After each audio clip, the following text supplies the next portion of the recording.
welcome to episode 159 of the Down South Photo Show with me, Brendan Waits, here in Ocean Grove, Victoria, Australia. On the guy on your other screen or in your other ear who's listening to the podcast, it is Cam Blake in Hobart, Tasmania, Australia. Hello, Cameron. How are you? Hello. Sorry, I'm just dying on the other end here. It's been days now since I've seen you. How many days? One. Yeah, probably. You look a lot different than when I saw you last. I've probably aged. The last time I saw you, you were jamming out to Janet Jackson. Hey, how good's Janet? I won't have an ill word against Janet Jackson. She rocks. I don't think I know any song of hers that I actually like. Okay. Oh, well, that's all right. We all have our taste, Cameron, in music. Well, but the overall, so for those of you playing along at home, Cam and I shared a car for a good 4 hours after the workshop on the weekend. During the week, and I took him back to the airport, and my playlist got a run. My playlist is combined with my daughter's playlist, so there was a couple of songs that we had to sort of skip. But Not the Janet Jackson one. Out of 10, so the Janet Jackson one, it takes points off me as far as you're concerned. Is that one of your songs or one of Abby's songs? That's one of mine. Proudly. I've got varying music taste. What's wrong with Janet Jackson? I don't know. Do you want me to rate your playlist out of 10? Out of 10. 7.5. That's good. I'll take that. Well, it was some good songs. There was probably some songs you wouldn't have heard for a while. Yeah, definitely. You've got a bit of a soft rock going about you. Yeah, we had a bit of Def Leppard, didn't we? We had a bit of Def Leppard. We had a lot of Def Leppard. We had a bit of Def Leppard. We had a bit of everything. It was good. I enjoyed it. We had a bit of Chicago. We had a bit of Foreigner. Yep. Yeah, Foreigner was good. Anyway, that's enough. This is a photo show. So we're turning into a music show now. Thanks everyone who has liked, followed, and subscribed to the channel along the way. Thanks to all the listeners out there driving their cars and going to the gym and walking their dogs or whatever you're doing. It's been a busy week for us here at the show. We ran our Mallee workshop last weekend. Safe to say, Cam, some good photos were taken. No? No, white people pay to come on it. No, it was good. It was great, actually. I may have changed my tune a little bit about the Mallee. I may have started seeing the potential of how good that region is. Mm-hmm. But all jokes aside, yeah, it was great. Good fun. We had 5 wonderful folks at us, and we got to see some cool stuff. And everyone, from what I saw, everyone got some really nice photos. So I don't think it was a good one. We didn't have to do too much on this one. Everyone was quite effective with their photography skills anyway. Yeah. So yeah, which was good. But like we say all the time, like we don't care. We don't mind what level you're at. You could be an absolute beginner, or you could be, Cam Blake level. The idea is that we will put you in some great locations at the right time of day, and we will show you how to shoot it if you want us to. But if you're happy to go for a wander, well, you can do that too. I think that's what most people, the comments we get is a lot of people say to us, the locations is what it's all about. They would never have thought to go there, or they'd struggle to go there on their own, or to even find a location in the first place. A couple of which were new to the workshop this time, which I was really stoked worked well for us. So, which we'll show a few shots from tonight as we go through and have a bit of a chat about them. Yeah, that was good. I think it's one of those regions that, and I think I said it a few times on the weekend, it's a big region. Like you can't just sort of pass through that area and go, I'll get some shots and they'll be cool. Because every day, every morning, every afternoon, and every middle of the day has a different location that works really well. That's right. Which is why we do such a good job here on the Down South Photo Show Mallee Workshop, because that's what you pay us for. We put you in these spots that we know work. Yeah. And you walk away with photos that look awesome, and you have a few laughs. We had a lot of laughs in this one. We did. It got a little bit out of control the more this workshop went on with laughter. But that's a good thing. Right. If you're enjoying your photography and enjoying other people's company, then that's got to be a good thing, doesn't it? Yeah, absolutely. What are you breaking there on the background? You're pressing screen. No, I'm just actually looking for some stats, and you said that the Mallee's big. Yes. The Mallee is roughly 2/3 the size of Tasmania. So it is a very, very big area. 40,000 square kilometres compared to 65,000 square kilometres of Tassie. So it's pretty chunky. And yeah, to be honest, we really scratch the surface. But what it does, I think, is it inspires people. We already had we had 2 people stay an extra day to go and check out some more parts of Lake Tyrrell. We also had other people saying, oh, I've got to explore this region further. Yeah. What I will say is we did our first Mallee workshop in October 23. And this time we did it, obviously, in March into April 25. So completely 6 months different time of the year. And although we didn't have the crops this time around, I think the crops were great back in October. I think personally we saw the real Mallee this time, like, dust, dry, arid, hot. Like, well, we were lucky it wasn't anywhere near as hot as we got to 27 one day, I think we got, which is okay. Totally fine. It is. Like, you obviously know the region because you grew up a fair bit of time there. I must admit, when I drive through there, maybe it's me because I'm so used to shooting forests and that kind of stuff down here. But there was a few times I was driving along when I was driving a bus. I'm like, geez, this is barren. Like it really tests your photography skills as well. Like it's easy, and I think maybe that's what I did on the first trip. I came along and went, this is just outback Victoria. This is going to be hard. Yeah, but then at the right time of day, there's some really stunning spots. And I think where I struggled was during the middle of the day. But the middle of the day, because we're again amazing at what we do, we filled that up with beautiful old sheep shearing shed, or we filled it up with an old town that looks like it should be out of a horror movie, or like it really works well where you can fill in that sort of more harsher time with some, I guess, different locations. Yeah, absolutely. And I think there was 2. Well, I suppose you're right. There was 3, like each day in the middle of the day. So, for example, the shearing shed, which I'm very, very fortunate to have access to. Shout out, I probably doesn't watch the show, Ian, but shout out to Ian who owns the shearing shed. How can he not watch the show? Doesn't everyone watch it? True to form of country folk, I gave Ian a call and I said, I'm coming up there in a couple of weeks. We're going to have another crowd of photographers, and he was just like, sure, no worries, mate, whenever, just rock in. And I said, you're going to be there? And he said, no, probably not, but just help yourselves, make yourselves at home. And that feels really special when you get that kind of access granted to you, particularly when you get there. And we literally had the run of the place. There was no one there. There was a car maybe at the house, but we didn't see anyone. It was actually a little bit eerie, wasn't it? There was it felt like a sort of post-apocalyptic. And the shearing shed, there was a bit of little. Almost felt like a tumbleweed was going to blow past. It was that kind of tumbleweeds. Yeah, exactly. If you haven't checked it out, go to the Down South Photo Show Facebook page and have a look at Cam raw one over. I like the music you put to the other one. If you see it on the reel, that's right. The reels, because all the kids do reels now, right? So the reels are where it's at. It is. The sharing shed was great. Then I know you're going to talk about settlement town, Pioneer. Yeah. So the Pioneer Settlement, and look, I mean, the Pioneer Settlement's been there for feels like 70 years, but probably is, and it would be actually. But it's, for those of you who don't know, the Pioneer Settlement is basically a recreation of an old, early pioneer town on the Murray River with paddle steamers. So is it not very, the very original cool. Town? No, it's not the original town. Some of the buildings may be original buildings that were relocated there. I actually thought it was part of the original town. No, it's not. As I say, some of the buildings were relocated there, but it's not actually part of the original town. I'm pretty sure Campbell Street, the main street, was always the area of the town close to the bridge there. So similar to Sovereign Hill in Ballarat, quite a similar vibe. I do have a bone to pick with you about another one. A Pioneer Settlement. Yes. You promised me a lolly shop. And I didn't see a lolly shop.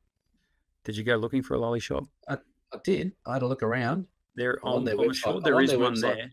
I'm on their website now, and I'm struggling to find where the old lolly shop was. So that was a bit disappointing, but the blacksmith was cool. Well, the blacksmith. Yeah, I mean, an amazing blacksmith. What is it? Like it was a girl. It wasn't a guy. It was a girl. So yeah. So is it a blacksmith or a blacksmith or blacksmith? Or is it just a black person? It's a blacksmith, Cameron. Okay. That's with male or female. It's not. You're a blacksmith. She was amazing. They were amazing. Hey, you've still got my bloody nail. Oh, I have two. Yeah, I got a nail made. That is in my camera bag. My apologies. I'll send it to you in the post because that won't be creepy. But yeah, the blacksmith made nails for us, and which was great because they got the forge going and the sparks were coming out. And I've shown the photo before that I got last year, but this will be a fresh one for people. So the pioneers went amazing. So, and then day 3 during the middle of the day we go to wonderful Naya West, and I know the locals up in Swan Hill will be going, wonderful Naya West, what the hell are you talking about? But for a photographer, it's pretty cool. I haven't seen Naya West like we've seen it. That's exactly right. Yeah, it's just old building. Now these are original old buildings that are just left. And now, answer me this: okay, is it abandoned on purpose, or is it abandoned and just abandoned? Like it looks like some of the shops have just been left. Yeah, and it's almost like, hey, this draws people in. Let's just leave it as it is. Probably left because they couldn't rent them out, but you couldn't do business in the town anymore because the town has shrunk so much. Right. A lot of people relocating to Swan Hill or bigger rural towns, maybe even into Naya itself, which we didn't go to. So where's Naya? Naya. So where we turned off the highway at that roadhouse and to head to Naya West. BP, if you just continue 2 kilometers, you're in Naya. Oh, right. So, and there's another bridge there that we could shoot. No worries at all next time. So there's only so many hours in a workshop day though, Cam. Well, that's it. And even though we still planned it around less hours each day, they still felt like big days with lots of bits of drop in there. But that was good. Are we doing it again next year? Look, I think we should. And we haven't exactly nailed the date down yet, but I'm pretty confident that it's going to be pretty much the same time of year next year. So, and I think you can already book on our website. Apparently, shit. And now I'm going to do something tomorrow. Thanks very much. So, if you want to head over to dsps.com.au and you can check out the workshops tab, and you can probably book it or register your interest or do something there if you want to come next year. It's one of those workshops that obviously I love to do, and as Cam said, he's now starting to warm to it very much. So and every time we go, we come back with new photos or something different or a new location, which we'll talk about shortly. But first, a bit of homework. We'll circle back to the Mallee in a second, but a bit of homework. We have our April photo comp up at our Facebook page. So if you go over to Facebook, search the Down South Photo Show, follow the page, and you'll see a pinned post at the top. And Cameron, what does that pinned post say? It says, welcome to this month's photography competition, and the theme is glass. Seamless. And then it allows you to post your photo in that thread or in that post. And at the end of this month, which is going to be still 20 days or so, Brendan and I will sit down and we'll choose a winner. And then that winner will get something from one of us. I can't remember who it is, but I think it's my dig. That'll be $100 gift voucher from Ocean Grove Camera and Photo. Awesome. And then from there, it'll go up next month as the people's choice out of the top 10. And then the top 10 will pick a people's winner out of that. So that'll be up there now, ready to go. And as we speak, I'm just putting up the Mallee workshop. It's up there. Done. Bang. So I don't know if it's right or it's right. I've doubled the price like you said to do. Is that right? Tripled, mate. Tripled. Come on. Change that stuff. Come on. So if you want to head over to the Facebook page, Down South Photo Show Facebook page, and enter the monthly comp, the theme is glass. Please go ahead and do that. Already a few entries there as we record this. So jump on and have a little look-see. But circling back to the Mallee workshop that we did, one thing I quite enjoyed this time around was the varying camera systems that people were using. We had a few different ones. We had a couple of OM system. We had a Fuji setup. We had a couple of Nikon systems. We had Leica. We had someone else with a Leica. Someone referred to Nikon as a Dicon. I haven't heard that one before.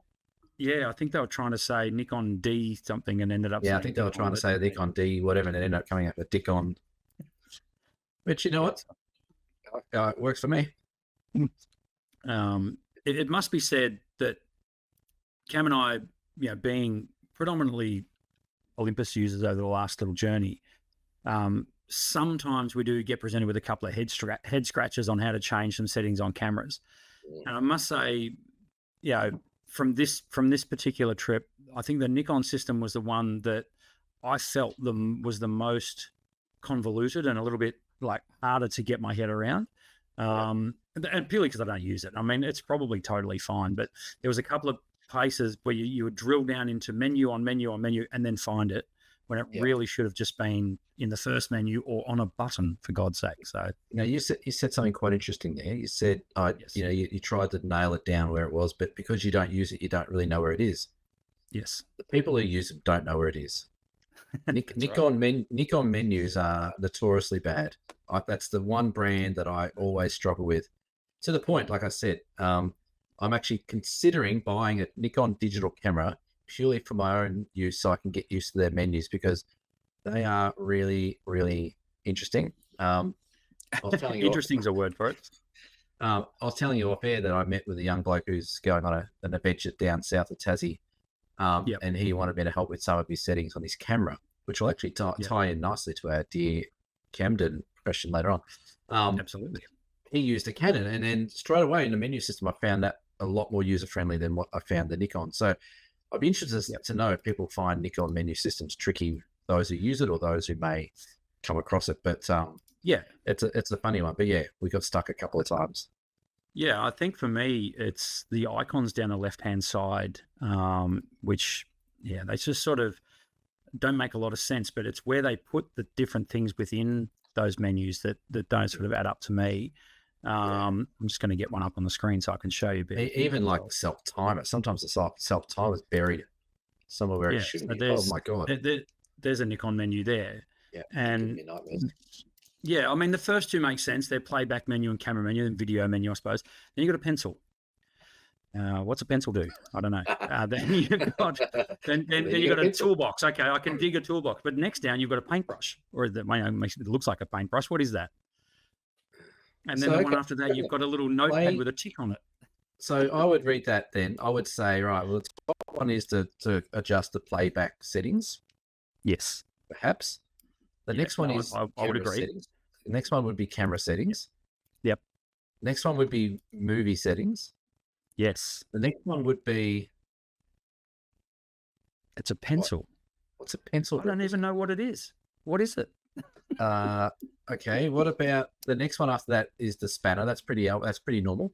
Well, the spanner, you'd normally find things in the spanner like, I don't know, what do you find in the spanner? Like charging, how you want to charge it, how you want to set up your memory cards, card one does this, card two does that. Yeah. Date and time, all that sort of stuff. That's in your spanner. I mean, I get that. The toolbox. The toolbox. That. Yeah, you get that. After that. What's that? What's that? Like, is that where you erase things? Or is it to do with something with the memory card? I didn't think this would humor me so much, throwing this thing up on the screen. Well, it's interesting. See if you can get a Canon one way of talking. And then the next one is a checklist. This could be a whole episode. Like, is it a checklist? Yeah, well, it looks like a checklist, doesn't it? What are we checking? What's the list for? I don't know. And then there's a question mark. That's the one I'd be pushing to figure out what the top ones are. That's right. Is the question mark help you explain what this mess means? What is it? It's weird. I don't know. Anyway, so, you wonder why people go a bit batty on things. Yeah, we should. We will do that one episode. We'll put all of those screens up and we'll see which one makes the most sense. That's really going to give me a headache if we do that. I've said this before on the show, and to me, what would make more sense to today's user would be icons. So like apps, like you have on your phone. Yeah, you see, you're driving this harder. You're in with Apple. Is that too easy? You know what's going to happen? Someone's going to bring out a camera with these little app icons, and you are going to cream your jocks when that happens. You're going to go, that was all about. There it is. There it is. And your head will just get bigger. Yeah, well, breaking news, it's actually been done before, but it died 1,000 deaths. That was the Samsung camera we talked about earlier with the interchangeable in another episode with interchangeable Right. lenses, which So it was didn't work. the NX system, I want to say. I've still got one somewhere. One Right. day I'll unearth it and go, wow, and I'll bring it on the show and show you. It was actually a really clever system. It had quite a big screen and it was all just apps, and you could just go into your apps and change your different camera settings. But anyway, there you go. We digress. Cam, yes, go ahead. You know how they do like bring your girlfriend to work or bring your wife to work thing? We need to like bring your shitty camera to the outside photo show and show it off. Bring your operating system to the episode. Photo of the week. Now, it probably comes as no surprise that where our photos of the week come from. And right. Cameron, out of the 4 images you put up there, which one would you like to use as your photo of the week?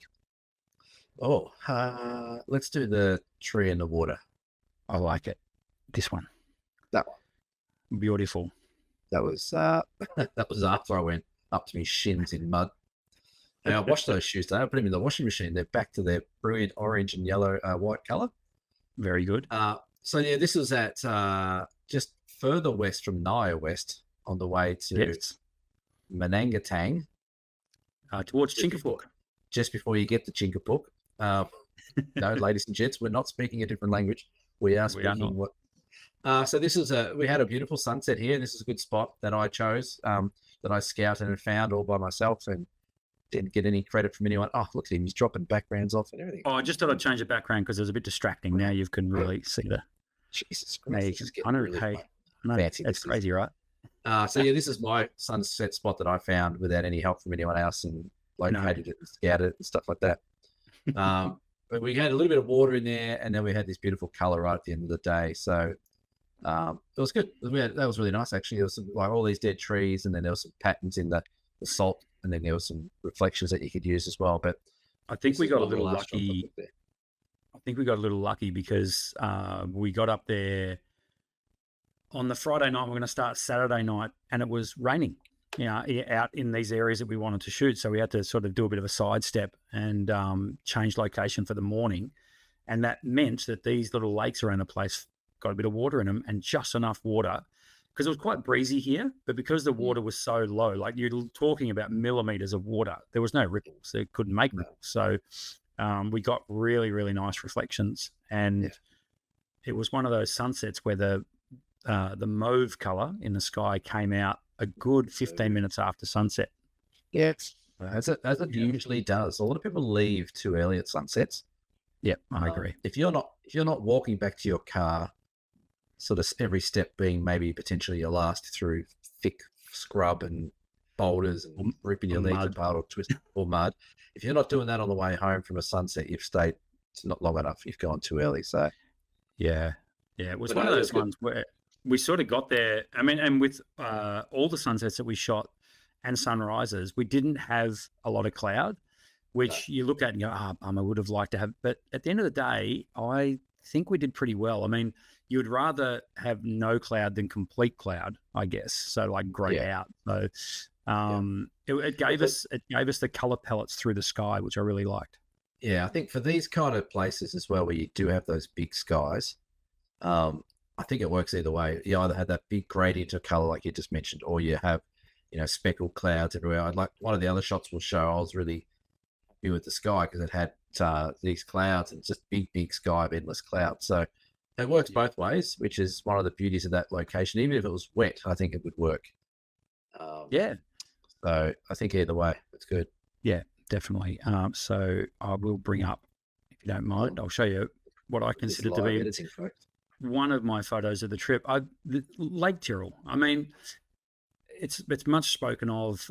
If you're into your landscape photography and you haven't heard of Lake Tyrrell, just Google search Tyrrell, Lake Tyrrell.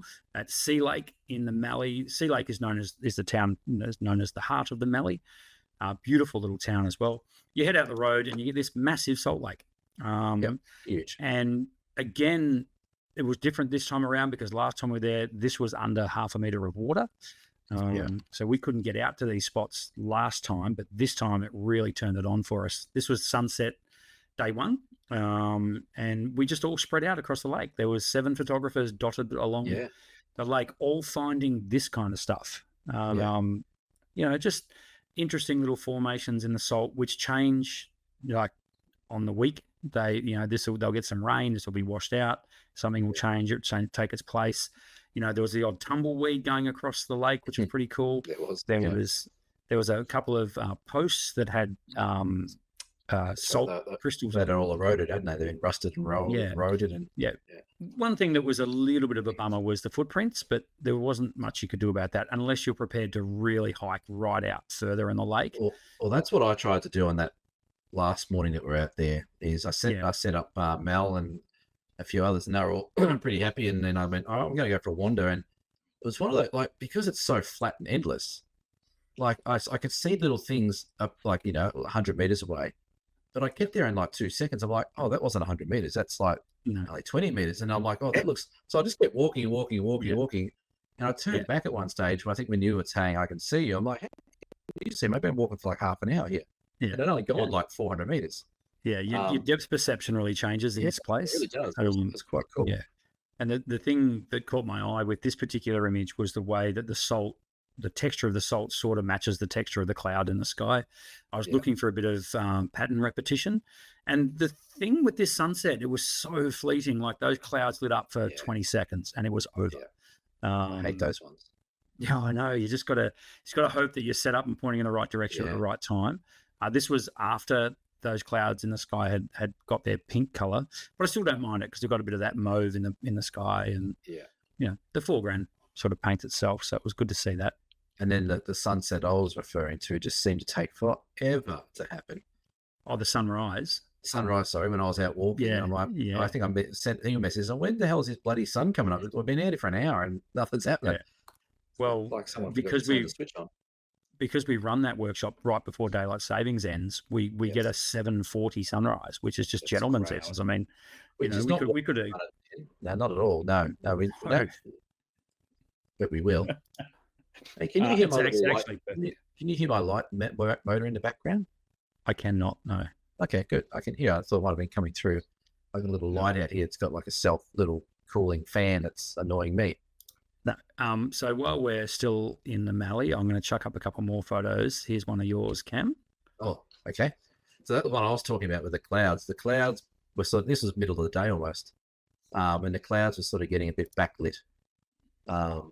Which was quite weird. They sort of had that. They were sort of really standing off the blue sky. Which was pretty cool. And I saw these patterns. I was locked into these patterns pretty much the whole workshop. So every time I went out there, I'm like, "Oh, I love these patterns. What can we do about these patterns?" And then the sky rocked up like that. And I thought, okay, well, I can put these in the front and then put them at the back. I was just looking. That gentleman in the background wasn't part of our group, but did send me a message online. I should give him a shout out. I can't think of his name. Oh, really? Oh, I did too. Yeah, he said that. He said, "Good idea while you're out on the salt there." Yeah. Yeah. Which was really weird. I'm like, how of all places to be, there was a gentleman out there. So I can't. Oh, there he is. Philip Down. His name was. Thanks, Philip. Saw you post an image on Lake Tyrrell. I was there photographing on Saturday around 1 p.m. I said g'day to a gentleman. Was this you by any chance? I said, well, clearly not me, but I was there. But yeah, that was weird. Like you sort of go places and all of a sudden there's someone saying g'day to you. So it's good. Yeah, that's right. It is cool like that as well, that you can sort of bump into. I mean, the thing about Tyrrell, it just attracts photographers. When I was there, I don't know whether you saw this at the sunrise cam, when I walked out to where the water was, there's just that little pond off to the right as you look out over the lake. So I walked out there, I got out and I could start to see something in the distance. I'm like, what the hell is that? Got closer and closer, and it was a tripod with a camera on it that had been left there all night. Oh, all right. So, and I'm going to assume that they were just doing some long sort of time-lapse Astro stuff. Oh, did you take the memory card in?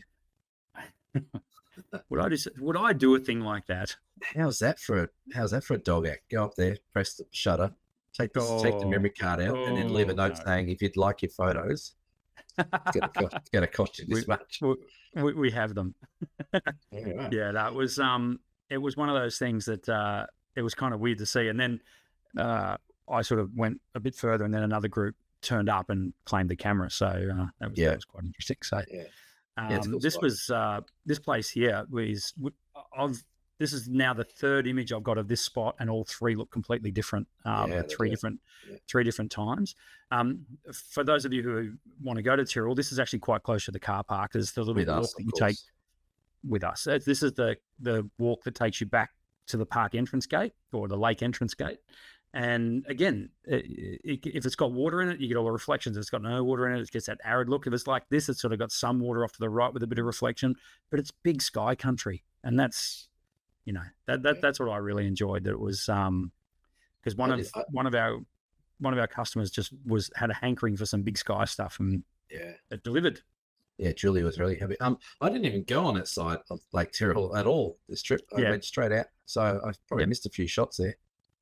I mean, it's one of those things where if you've done the lake and you feel, or if you've been there a couple of days in particular and you need a bit of structure to your photos, well, you've got the old telegraph line there to help you out with that. So then we ventured into the shearing shed when we did a little bit of natural light portrait stuff with Glyn Lavender's words ringing in my ears. So I was teaching people how to shoot in natural light.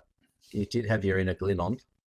Oh yeah, I mean it's hard not to be influenced by someone like him, who is, a genius when it comes to this sort of stuff. So it was basically just explaining that if you ever want to find good natural light for a portrait shoot, go to a shearing shed.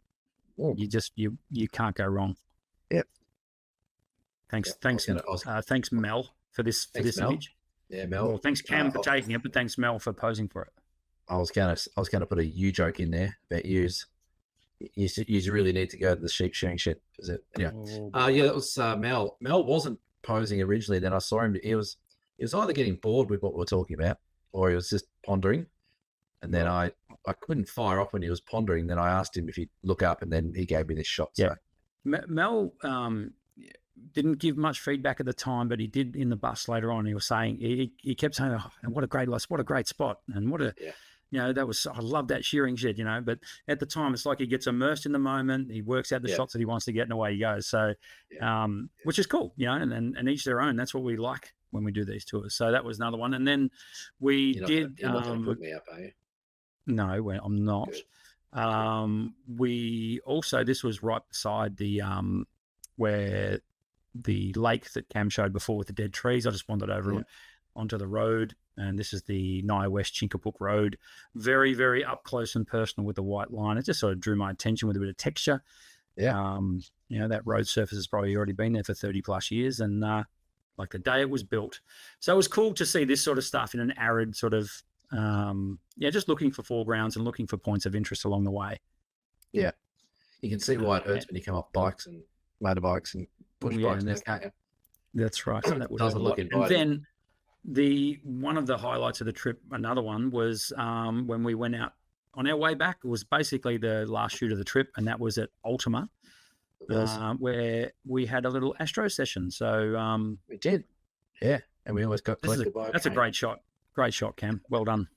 Thank you. Yeah, that was on the train line that wasn't in use, but then all of a sudden was. It was quite funny. We were all set up on the disused train line off to the right, and you would have thought you'd hear that train coming a lot further out than where it did, but we had a big freight train that had actually been filling up in Manangatang, filling up grain on the day when we went up there earlier the day. So it had taken good 6 or 7 hours for it to fill up, and it was making its way south. I'd imagine making its way down to the port somewhere. And then we stopped and we did a bit of an Astro session with the silo, and it was just handy that the Milky Way was pointing straight down the train line to make it vanishing line or a vanishing point. Totally organised, of course, wasn't it? Totally. Yeah, well, we controlled the stars, you know that. Yeah. So it was good getting everyone. I shudder, pun intended, a bit with doing Astro on workshops, because if people don't know it, getting people set up in the dark can be quite a tricky one. Yes. But once everyone started getting that sort of base exposure right, everyone was getting the same shots on their screen. And one thing that we had, you can see it's quite orange in that foreground, which is we had this big sodium light or big street light behind us with this orange glow. I actually think it sort of helped with the rustic look of the tracks, but it was making it tricky to edit. So I've had to actually cool that color temperature in the sky down a little bit. So I selected the sky, just toned it down a bit, but apart from that, it's not much else that's been done to it. Yeah, and what you can see there, folks, in the distance is the very, very rare sight. That's a silo in the Mallee that's not painted. Oh. They are quite rare. Yeah. But They are the cool, though, silo art was pretty cool. Oh, I Yeah, love the they are silo very art cool. trail. Very, I really like that. And last but not least, this was the train that Cam was speaking of. This is Manangatang. So we went out here again during the middle of the day and looking to shoot the train lines, and blow me down, there's a dirty great train there. So Yeah, and it was a big train. It was. So that, from what we could work out, that entire length of the train moved forward and then connected all those other carriages that you see on the right of it, and then headed down through Ultima and past us when we got there for Astro. So I'm really pretty cool. I'm really keen to see. I think Mel and a couple of others got the train coming through their frame.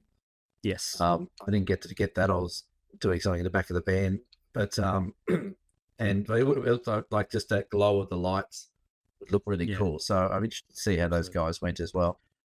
So shout out to those of you who are listening along this week and wondering why there's so many photos being presented, but jump onto the YouTube channel and check out the photos if you want to see some photos of the trip. Next week, I'm optimistic that each one of our participants are going to send through a photo, and we're going to have a look at them. So they will. People don't. Do you reckon that's going to work out? No, people never send photos through. We'll find out. I know one person in particular is very keen to send one through. So Julie. We'll get it. Julie. We'll get at least one. It's not Julie. Mel or Mel? It was Flick, of course. Oh, Flick. Very, very enthusiastic. Oh, so we're a bit close there. Jesus. God. Yeah, no, it was a good trip. Got some great photos. Like I said, plenty of laughs. Had some good food as well. The food was good. Goodness me. So I'd like to give a couple of shout outs to a couple of places. One was the Sky Mirror Cafe in Sea Lake. Fantastic hospitality in there. It was Rowan, the owner. I got to meet Rowan, so shout out to Rowan, and Cam said good day to him as well. Amazing gallery in there. If you want to go and check that out, that's the Sky Mirror Cafe in the main street of Sea Lake. The team at Cafe 202 in Swan Hill, thank you so much for looking after us there. We became locals there again, which was excellent. Coffee was amazing. Service was incredible. That's a tight ship. That's a great spot for brekkie. They need to name something after us. The Down South Photo Show breakfast or something.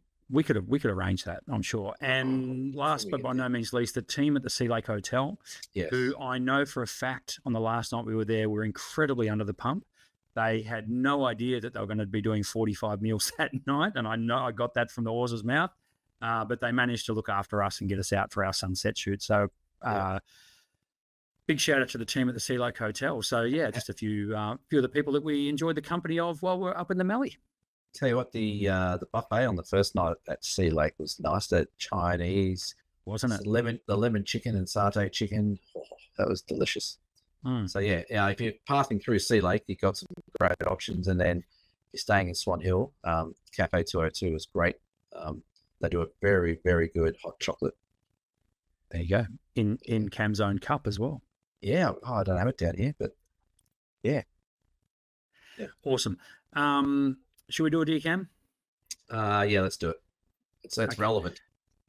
Dear Camdan, or is it Brennerin? Yeah, nice one, David. This is from David M. Is this the David M that I know? It's the David M we know. G'day, Dave. I haven't heard from David for a while. Where is he? David from Ararat. Hello, David. He's custom on the Murray Mallee workshop. He is. A question about custom settings. Most DSLR and mirrorless cameras have space for 4 custom settings, and even my trusty Olympus TG6 Tough has 2, but people don't talk much about them. Are they underutilized, and do you use them or not? If so, what setups would you have at the ready with custom settings? Cameras. That's a brilliant question, David. Yes, a lot of them do have at least 3, sometimes 4 custom settings. I have just been out tonight setting up a young bloke's Canon R6 Mark II with 3 custom settings. I do use them. I have them on my Olympus camera setup, and I have them set up for different things, but the most one I use is probably the birding mode.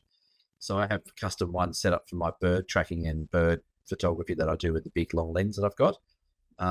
But I do set up quite a lot of cameras that people are starting out just to give them a really good starting point for each genre that they're trying to do. So, I do use them. I think they're great. I think it's a smart way to set things up and get yourself there quicker. I know how many times I've been somewhere doing something landscape and all of a sudden an eagle flies over. I'm like, oh God, that's all right, custom one, bang, I'm ready to go.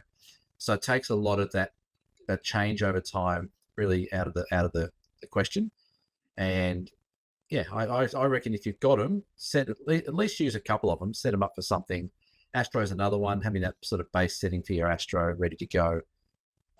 So yeah, I don't think they're as underutilized as David might think. There's a lot of people using them, but you're right. You just don't hear much about people setting them up and things like that. So yeah. They're an absolutely brilliant idea. I can't remember when they were first introduced, but it was probably about 10, 15 years ago when you could see the C1, C2, C3 actually on the mode dial itself. Yes. Yeah. Which I think is great because exactly for what the reason you just said, you can just you've got everything pre-programmed. You can just turn it to that mode. You know it's going to be fine. Yeah. Because the big issue and we talk about this is it's fine to get all the settings right. You got to remember to switch them back the next. So if you go to shoot Astro, for example, and you want to shoot a sunrise the next morning, you got to set them back. So maybe having an Astro set up, maybe having a birding set up, maybe having a portrait set up, for example, would work really well. And the reason I know that they are excellent ideas is because I never use them. So they must be good ideas. So, you only take photos every 6 months. It's getting worse. Probably longer than that now. I do take photos quite regularly. How many photos did you take on the Mallee workshop?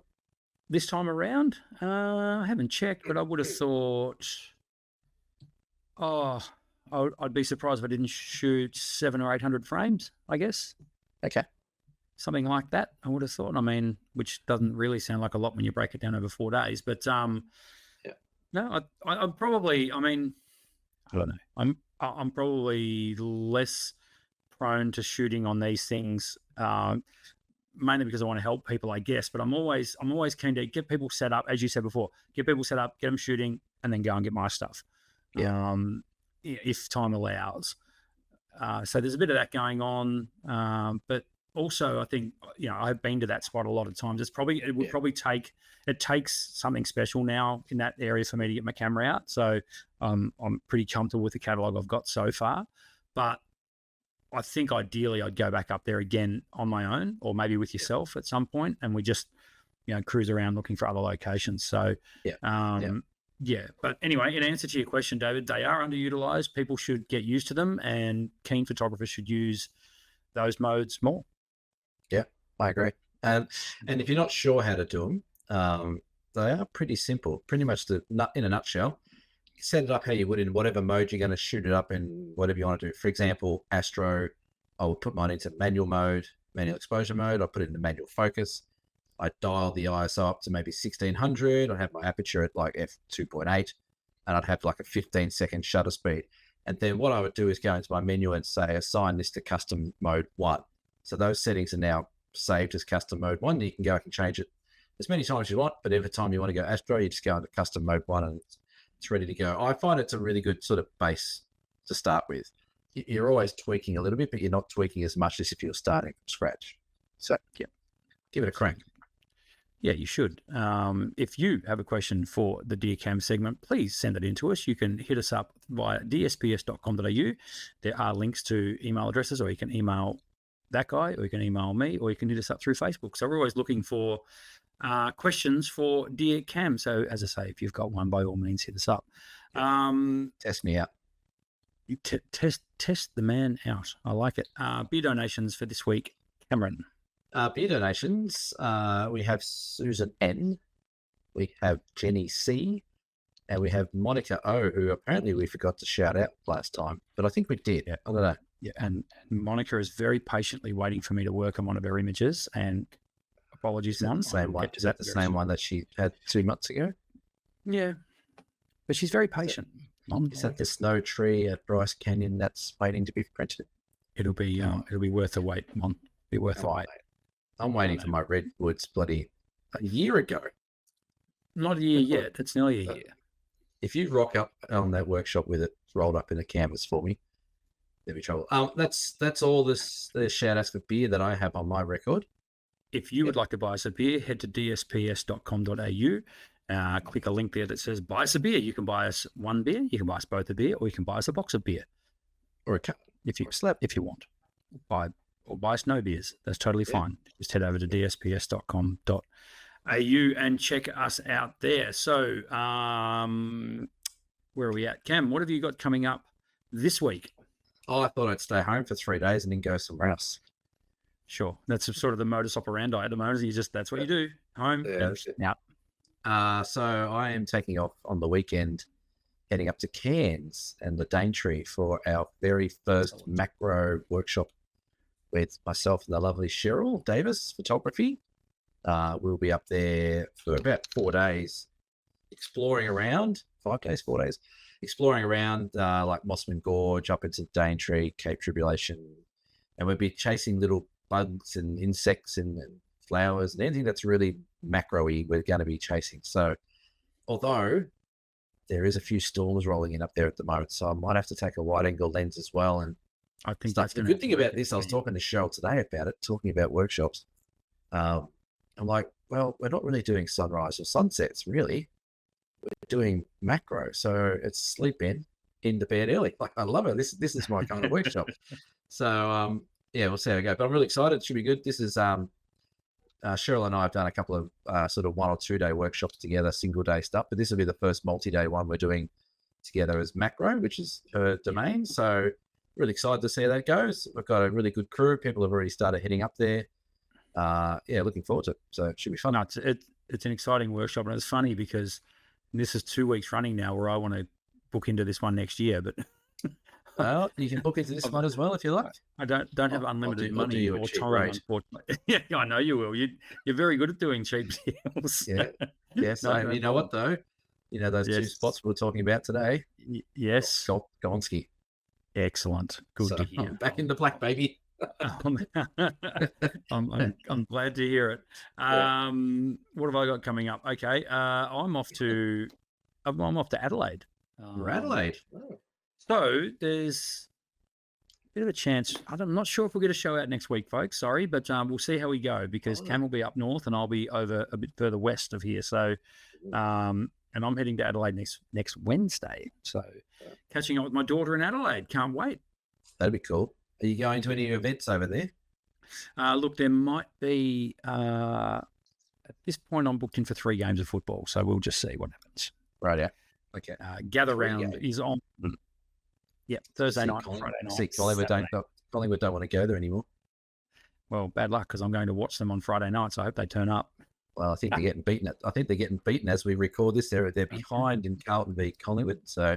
Well, this has happened before, and Carlton fans all know how it ends. So hopefully this time that's not the case, Blues, and you get up. We're not going to bring up footy, are we, Brendan? No, it's not a football channel. Ever. I thought you gave him the middle finger then. Oh, there was that.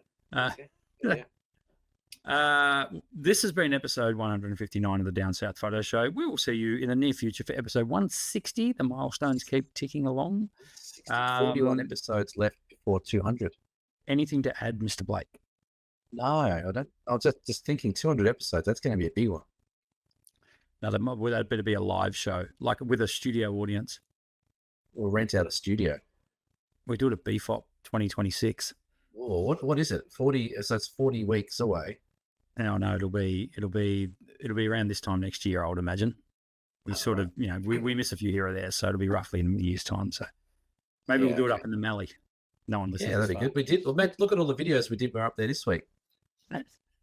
We did a few, but haven't really done much with them. It might happen yet, though. We'll see what we can put together. I did put out that one. I made a reel. You made a reel? That was very funny. With the Wild World of Sports music. But yes, no, nothing else to add. Thank you for the participants who came to Murray Mallee. Hope people. Absolutely. That's on sale now on our website. Go to dsps.com.au. It's the same time next year, late March, Murray Mallee. There's 6 spots available.